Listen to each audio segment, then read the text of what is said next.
Kanaaf qaala'insa jireenyaatti furmaan isaa oomishuu qofa. Hektaara nama oomishtummaan keenya amma ta'e foqoqaa dhufeera. Ce'uu qaba. Riisarchii irratti hojjechuu qabna. Galtee qonnaa irratti sirriitti hojjechuun dura jiraata. Ammaan booda oomishtummaa dabaluudhaaf halkanii guyyaa xiyyeeffannoo hojjechuu danda'uun dura jiraata. Qorannoof qo'annoon baay'achuu qaba. Bu'aan achirraa argamuu qaba. Galteen qonnaa ammayyaa'utu irra jiraata. Kompoostiin, varmii kompoostiin qeeqeetti oomishamuu danda'utu irra jiraata. Kanaan ceesuu qaba. Dafnee oomishti keenya kan amma irra jiru kanarraa ariitii olaanaadhaan oomishtummaan keenya guddatu taanan addunyaa faana tarkaanfachuu hin dandeenyu. Buna yoo qofa of fudhanne nuyi amma bunni hektaaraan dhaabnu 1,600 Extensioniin amma kan irra ga'e hudduun bunaa hektaara tokko irratti dhaabbachuu qabu 4,400 ga'uu danda'utu irra jiraata. Kana yoo goone malee addunyaa faana buna oomishtummaadhaan dorgomuu hin dandeenyu. Kanaaf 4,400 yoo geenye bunuma amma lafuma amma irraa buna oomishaa jiru kanarraa dachaa 3-4 guddisuu dandeenya jechuudha. Yoo immoo jallisiitti daballe, paampitti daballe waggaatti yeroo 2 buna oomishuu dandeenya.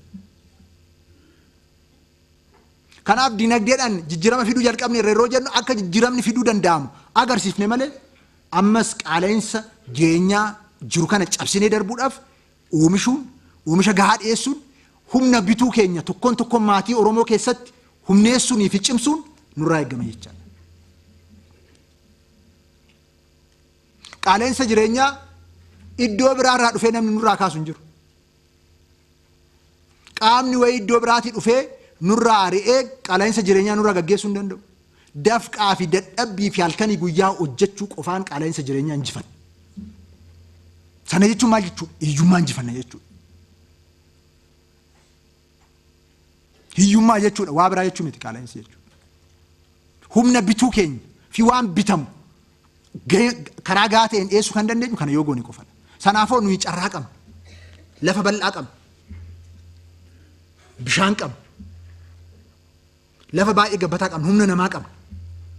Muuxannoo xixiqqoo amma arganne qabna. Kana qindeessinee imaammataaf tarsiimoo qabnu fayyadamnee ce'umsa barbaadamu fiduu danda'uudhaaf sirriitti irratti hojjechuu danda'utu nurra jiraata jechuudha.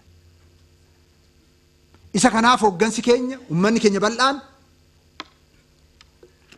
qindoomee sadarkaa barbaadamutti hojjechuu fi dubbii jiru sirreessuun qaama hundumarraa kan eegamuu fi xiyyeeffannoo olaanaa kan barbaadu ta'uusaa kabajamaa caffee kanaaf kaasuun barbaada.